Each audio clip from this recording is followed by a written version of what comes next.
So the house might be haunted, or the ghost might have died. Hopefully the ghost died. The ghost might have died. Ghost might have Aren't died. they dead already? You raise a very, very good point. Give them to me! I'll feed them with cinders and milk! Witches were very prevalent throughout Durham. There are definitely some tales where children get sick.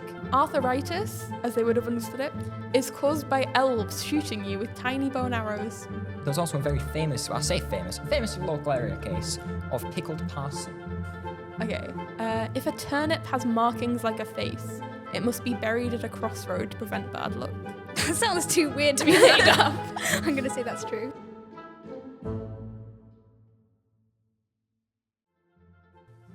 Hi, I'm Erin, and welcome to What's the Story, the podcast where we delve into the tales of Durham and everything they have to offer.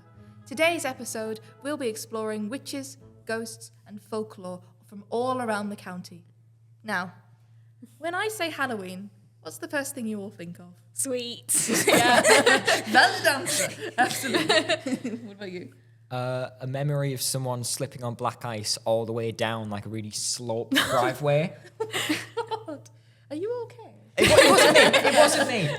It wasn't me. Otherwise, I'd never go trick-or-treating again. What about you? Pumpkin carving, scary movies, Definitely. making... Once one Halloween we made popcorn and we dyed it green and we called it witch's snot and it tasted awful. Never gotten over it. Christ. Yeah. Yeah. Yeah. So this week in the archives, we have been researching different tales to do with different mythical creatures from around Durham. So ghosts, folk tales, superstitions, and all the good stuff. Witches were very prevalent throughout Durham.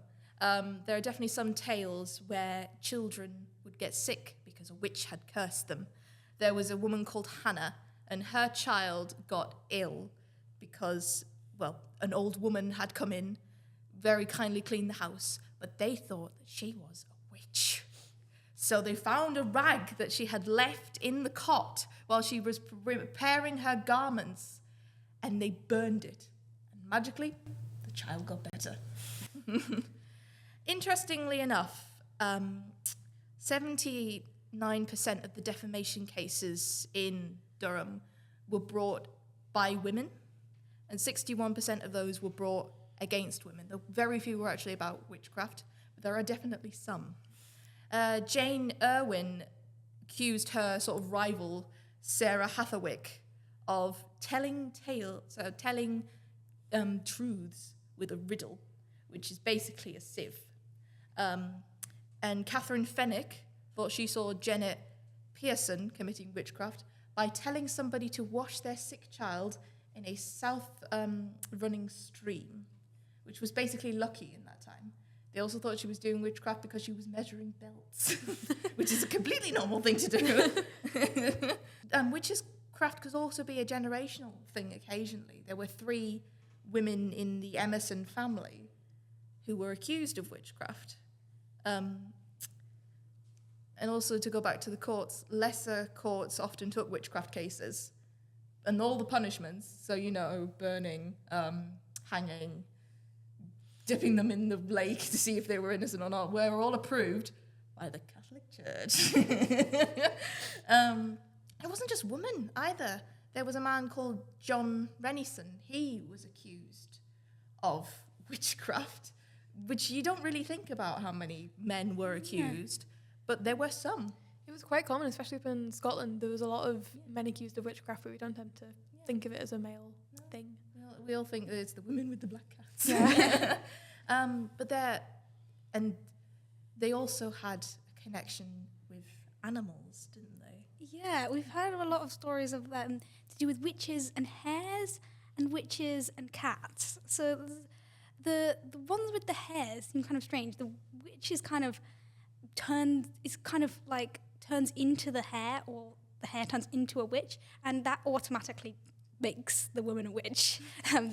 So there was one story about people hunting hares, and then there was one day when they saw this abnormally large hare that was also discoloured as well. And so there was people trying to catch the hare with dogs, and they couldn't catch this hare because it seemed to escape the dogs every single time. So they got this one dog, this like shaggy old dog, to try and catch it, and it just tired the hare out because it kept following it. And they eventually, it bit the hare, and they followed, and they found they followed the hare back to a little house. They found a woman with her leg bleeding, and so that was a witch. Yeah. The Witch of Easington, wasn't it? Yeah. Yeah, the Witch of Easington. Yeah, it was the Easington hare. But obviously, it's not only hares that they're associated with. They've also got black cats. I have a black cat of my own. I love him a lot. Yeah, there was a few stories, not particularly witches, but of cats talking to people, and then they'd talk to the people, and then they just disappear. That sounds very cat-like, yeah. doesn't it? Very cat-like. And never be seen again. Yeah. Speaking of cats, this little cat-looking thing down here is actually a bat, isn't it? Another animal commonly associated with witches and the spooky season. And my mum made this just for this episode, so thanks, Mum, I love you. It's a Dias de los Muertos bat, or Day of the Dead bat, and you can see she's got little roses and she's a skeleton, and it's just really cute. Yeah, so cute. Anyway, do you have any other folk tales for us? I came across a few different tales. One was Nellie the Knocker. So this was a ghost that would tap on this rock in a field, and she'd just hear this like tap, tap, tap sound all the time. And then there was one day when two children went to observe the rock to see what it was, what this tapping was all about. And they decided that she wanted to know what was inside the rock. She wanted to break the rock apart. So they decided to get something to help to destroy the rock. It was a very big rock. So I think they got some explosives, something like that. Or they got something that would break the rock apart. And so they set them, and then they broke the rock, and then they found underneath treasure and gold. But after they found that, the Nellie the Knocker, the ghost, was never heard again or seen again. So ghosts, again, another staple of Halloween. And as Jack researched for us, there are loads of ghost stories from Durham, aren't there? I have a very long, I have a list. You have a list. Here of multiple. And on the topic of ghosts and rocks, they say there was once a ghost that would roam the roads from Darlington, stretching far out across the countryside. And eventually someone went along and exorcised it, and they trapped it underneath a rock. That was until someone decided to build a house there, in which they then smashed the rock. And who knows what happened to the ghost? It was meant to be trapped there for 99 years and 99 days, if I remember. It was, in fact, not trapped there for 99 years and 99 days. So the house might be haunted, or the ghost might have died. Hopefully the ghost died. The ghost might have died. Ghost Aren't might have they died. dead already? You raise a very, very good point. Moved out. New home. There are also creatures called barghests, which are very common in Northern England folklore, such as Durham and also areas of Yorkshire. They would commonly be represented as a large black dog. However, in some stories, as most things do, they would shapeshift into a rabbit, a cat, linking onto what you've said previously. Sometimes they would just cause whatever they were there to do, malevolent spirits. However, in other times, there would be impending signs of death. So if you saw one, you may die soon. That can also be seen in other Slavic folklore. So I wonder where they might have got that one from. I wonder. Maybe perhaps it was the Anglo-Saxons who came over. Perhaps. There's quite a lot of signs of death in this sort of folklore, isn't there? Yeah, there was one with the hare, actually. They said miners wouldn't, if they saw a woman before they were going down the mine, they wouldn't go to the mine in case it was one of the hares. Near or in Barnard Castle, it's meant to be this big statue of a Grim Reaper. And if you see its scythe move or sway, that means someone in your family is soon to die. Ooh, spooky. Is that the theme of the episode? Would you be surprised? We just call this episode Ooh, Spooky. There's also a very famous local area case of Pickled Parson, who was a reverend in Sedgefield. So if you're from Sedgefield, you're haunted. So basically, he died the week before the tithe was meant to be handed in, and his wife decided, well, they just wouldn't survive without that. So she pickled his body and put him... I don't know how you do this, okay? With a lot of vinegar. Lots of vinegar. pickled the body and left it near a window so that everyone who came by could see. And then when it came down to tithes, apparently no one noticed the not-so-rotting corpse of Pickled Parson. Pickled Parson, that's what I'm calling him. Okay. I think that's his actual name. Pickle Parson. Pickled Parson. Wow. So they collected the tithe. However, supposedly, just a few days afterwards, ghostly hauntings began to start in the Shocker. Shocker. Shocker, I know. you do that and you get haunted. Honestly, wife, you disappoint me. 50 years later, the place supposedly burnt down. Now his ghost roams throughout all of Sedgefield. You're still haunted, Sedgefield. Now, we can't do a spooky episode without mentioning the age-old famous folktale of the lantern worm. Rihanna will tell us the lantern worm. So I grew up in Penshire, which is right very next to where Lambton Worm is, or was, as it were. So the story goes, for people who don't know it, that Lord Lambton was his son was a very spoiled little boy. And one day went out fishing. He was fishing and he pulled out a little worm from the river. And he looked at it and he went, oh, that's not even any bigger than my thumb. There's no point taking that home and feeding it to my people. And he picked it up and he just threw it down a well. Bye-bye, never to be seen again. Then he went off to fight in the Crusades, as you do at the time. Came back and discovered, oh no, little worm's not so little anymore. The tiny worm had become the very large worm, the Lambton worm, who was terrorizing the villagers, taking livestock, killing animals, being a general nightmare, terrifying. So to kill it, he went to go and visit a witch to ask him what to do. Witch told him, here, we'll give you this advice, do this, this, and this. And I can't remember what the advice was, actually. But she gave him some advice. I think it was to do it in the water, like to try and kill it in the one. water. Yeah, and kill it wear in the like water. spikes on his armor. Yeah, spikes in the armor, yeah. But if he did it, then he had to promise that he would kill the first living thing he saw after he killed the worm. Oh, I've just realised the tragedy of this. Yeah. So he makes an arrangement that after he kills the worm, his father will send out the hunting dogs and he will kill one of the hunting dogs and then it will be fine. So he goes off, he kills the worm, famously, wrapped himself 12 times around Penshire Hill, huge thing, kills it, lops off his head, does the deed. And then so Lord Lambton, who's so elated that the worm is gone and his people are safe, comes running out. Oh. And his son can't do it. So his family take on a new curse that every generation, for 7 generations, the Lord Lambton will not die safely in their bed. They will die some kind of tragic, horrible death. And weirdly enough, the story seemed to be true. No descendant of Lord Lambton did die peacefully in their bed for 7 generations, up until, I think it was like a Labour politician, because it became that late on in the line. He survived. But yeah, that's the Lambton worm story. And if only Lord Lambton had just waited like 50 seconds. Yeah. How did he outrun a hunting dog? That's a good... Like, did he I think he just forgot. He was just so forgot to release happy them. about the people being sick. Like, he just went to like, congratulate his son, and he was so elated that he just forgot conveniently that he was going to be killed if he did that. Honestly, that reminds me of another tale. Not really here, but I think it's a Scandinavian one. So probably, again, came over with the Anglo-Saxons. Yeah. Vikings, wasn't it? Vikings, Yeah, the yeah. Vikings. Scandinavia. That one would be the Vikings. I think there was a story where there was a man met a monster in the forest. He stayed over at his castle, and then when he came home, he had to give the first living thing that came to him to the monster. So he was absolutely certain that the dogs were going to come first. Mm-hmm. But he came home. The first thing that came to him was his daughter. Yeah. Yeah. Honestly, they could be related because obviously the Vikings had a really big influence up here. So it's very possible we've just taken that story from them. Yeah, like we take the holidays as well. Yeah. Yeah. Shall we have some ghost stories from Jack? Thank you. Right. So, I have Lily of Lumley here, who she did live in Lumley Castle, and because of her religious beliefs, the monks there actually killed her. Oh.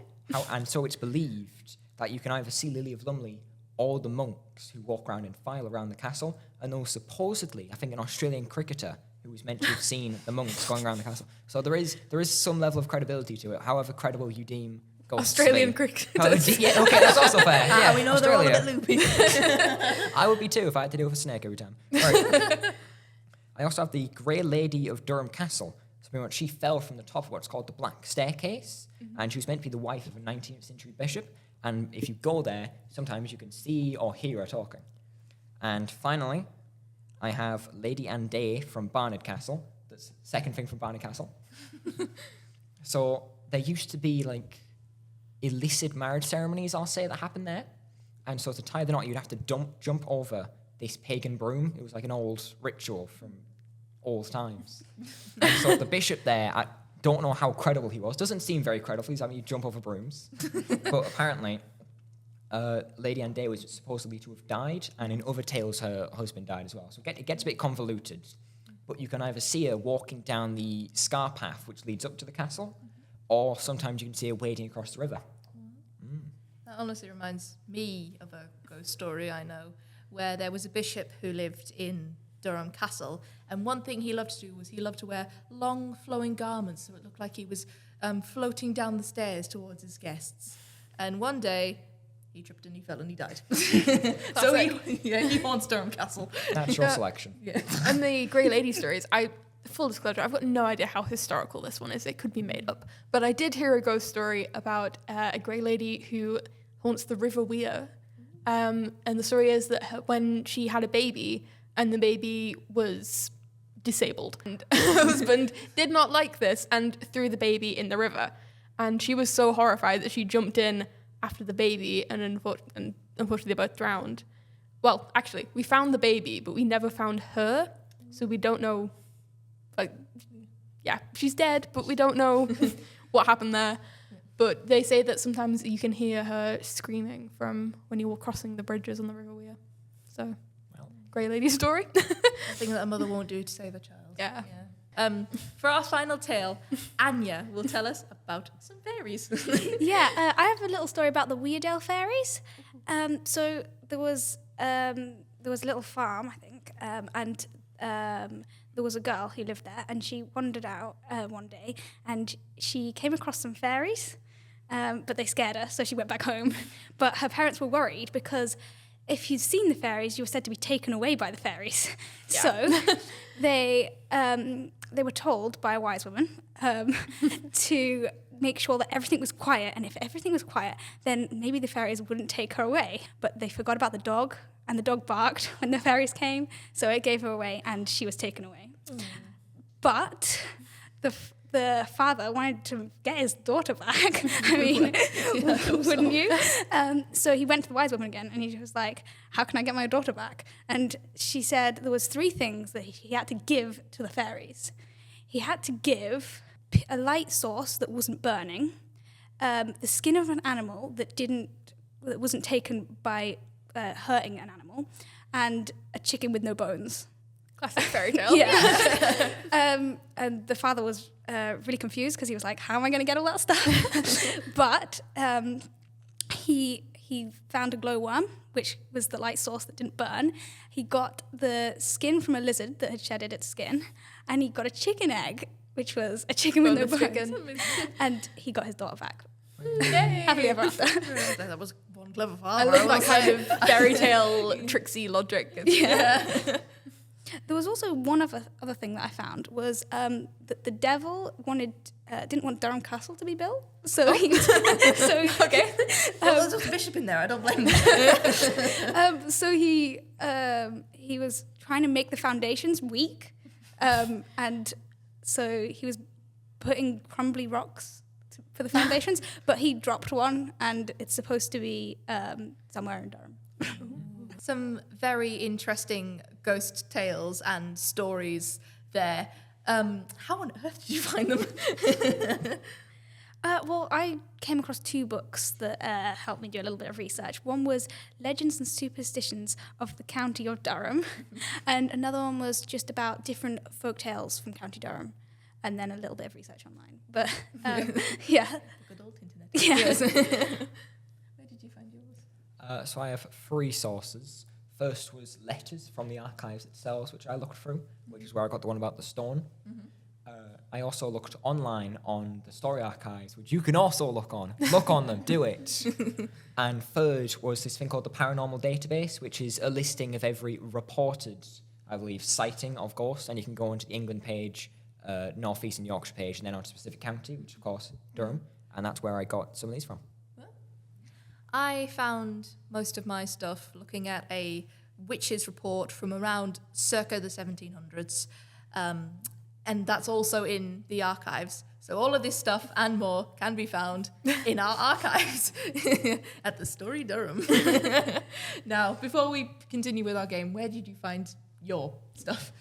So I spent a lot of my time trying to read a old church document from, I think, Bishopton, which listed a whole bunch of like local stories and like cures for toothaches and stories of children who'd seen witches and this person who nearly got by the plague, but then they didn't because they did these 3 short fixes.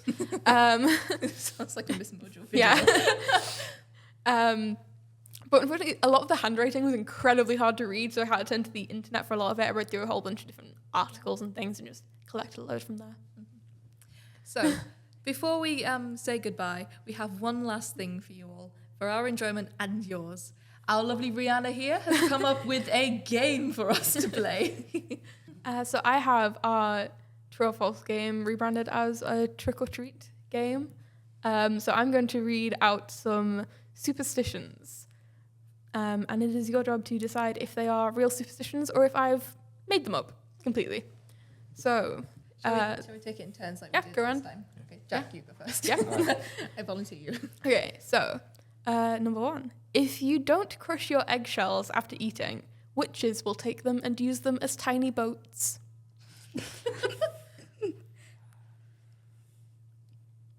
I'm going to say true, because I know you can use eggshells to like stop snails and things from eating stuff in your garden. So I'm going to say it's true because of that. I have no idea if that had anything to do with it, but you are right, it is a true superstition. And then number 2, opening the north window during a storm means that you will be struck by lightning. That sounds very feasible, actually. I'm going to say that's true. That is also true, yes. Okay, if a turnip has markings like a face, it must be buried at a crossroad to prevent bad luck. That sounds too weird to be made up. I'm going to say that's true. That one's not true. I didn't make that one. Midwives are in league with the devil. Not true? Well, if you ask a medieval person, yes, it is completely true. The idea was that if there were complications in childbirth, that was because the midwives were the devil. But if they were too good at their job, it was because they made a deal with the devil, so you just really couldn't win. I think they were just some really angry medieval parents. Yeah, probably. Lots of children deaths. Okay, next. If you drank milk in the moonlight, you would be cursed by dreams of screaming goats. See, I think that's true. That is not true. Aww. There were no dreams of screaming goats, unfortunately. Oh, I want screaming goats. A fairy-based one for our folklore person. If you see 3 shadows behind you, it's because you are being followed by a fairy. I'm going to say that's false. That one is false. I didn't make that one up. Okay, next. Carrying the bones of a toad will protect you from evil spirits. Bones of a toad. The bones of a toad. Does it have to be a toad, or could it be actually? It has to be a toad. You saying it has to be a toad makes me think that's correct, because how else would you know so much about it? That Well, you've I've just made made it it up on the up. spot. That you've just made it up on the spot. My logic's not been very good today. I'm going to say false, because I've never heard about any of that before. That is in fact true. I'm not doing very well. There were like a whole bunch of like toad-based like things you could carry, like little talismans. It was really interesting. Why am I saying, oh, that's not cute? Hanging garlic in doorways wards off witches. See, because we all know garlic about vampires, don't we? Is That's Romania. a misdirection? I'm going to go for true, because why not? That one is true. Yay! Okay, if a wooden spoon splits while you're making stew, a jilted lover was thinking about you and you have to burn the spoon. I'm going to say true. That one's false. I made that one up. That's very... I like That's that good. one, though.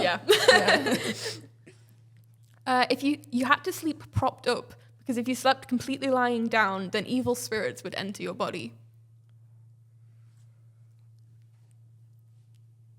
Sorry. I'm going to continue to gamble, and I'm going to say false.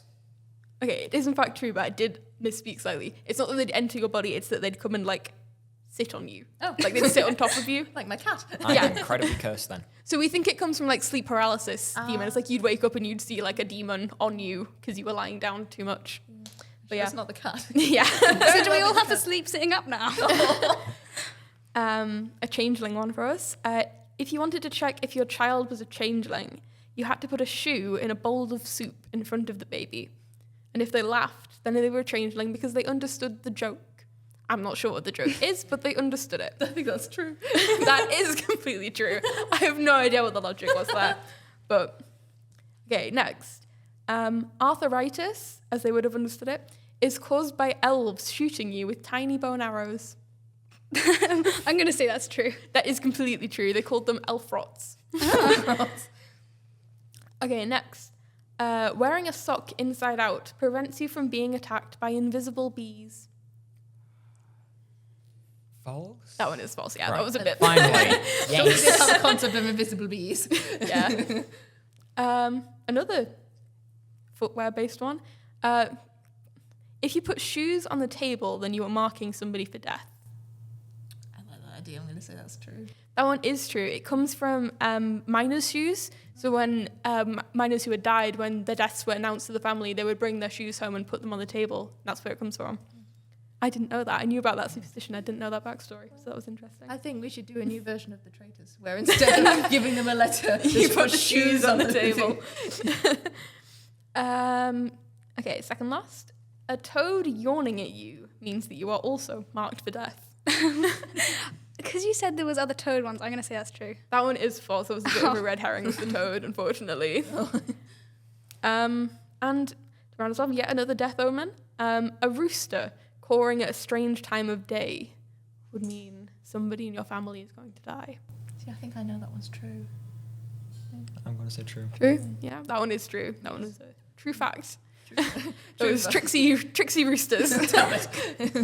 Well, thank you everyone for watching our latest episode of What's the Story. We hope you enjoyed it as much as we did, and we will see you all next time.